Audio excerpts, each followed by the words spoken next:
ngo umuntu vaga nakagera ibyuma cyakagera Kigali yikoreye ariko ngo nukuraswa nukwihuta kubera imodoka muri abantu bakigenda bikoreye bagiye bakigiye gusura bagenzi babo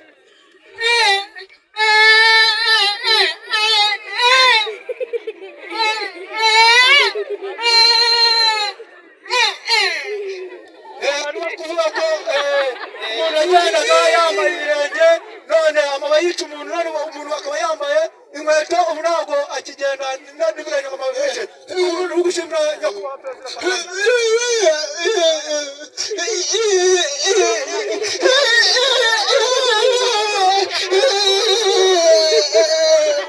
gucagira ngo umuntu agendaga n'ibirenge ngo agasitara ngo agakuramo inzara ngo umubiri ugacika ariko kugira ngo ntabwo bikibaho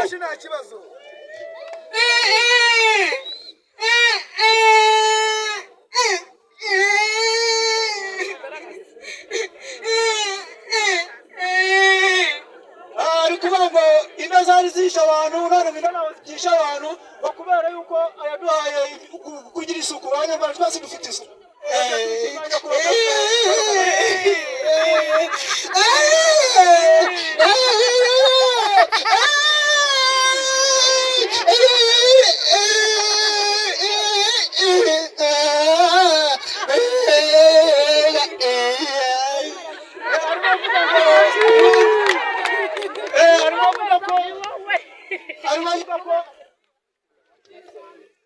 arimo avuga ko ubundi tumanuka mu misozi tujya kuvoma ipfira tukazamuka twikoreye ariko ubu ngubu no kujya mu rugo amazi ugafungura ntabwo tuzajya kumanuka imisozi ibyo byose twiteshanya kuba perezida wa repubulika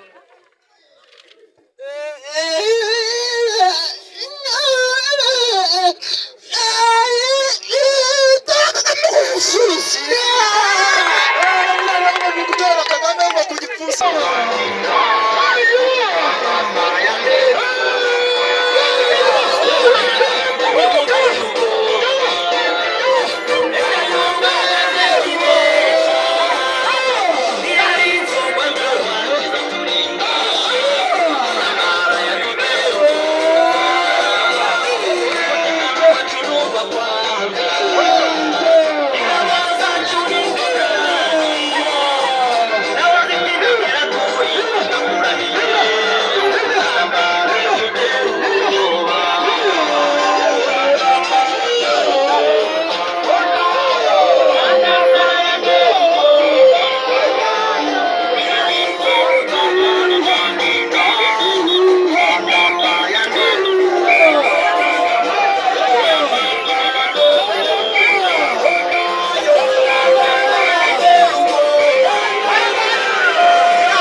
nuko twese ngaho muri Gatebe amashanyarazi ariko tugeraho ndetse naho tarageraho babashingiye amapoto ibyiza biri imbere Paul Kagame arashoye amadarapo hejuru tuzamure ngira ngo murabyibuka inangaha n'amazi meza twagiraga ariko ngira ngo muri iyi minsi yashize Paul Kagame yatwahaneje amazi kugira ngo buri munyarwanda agire imibereho myiza ngira ngo ibindi Paul Kagame yatugejejeho muribuka ko abantu bari baraheze muri nyakatsi hanyuma ati umunyarwanda ntabwo yahera inyuma reka tubasabe bubaka amabati hanyuma ndetse n'abatishoboye abafasha kugira ngo babone amabati abenshi nibo batwubakiye inahangaha muri Gatebe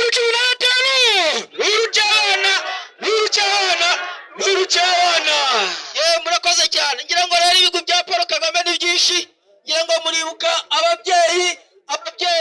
ababyeyi bose babyara kwa muganga kandi yabatanze na shisha kibondo ku bana batishoboye bavuka kugira ngo babashe gukura neza bagira ubuzima bwiza nta gwingira rigihari muri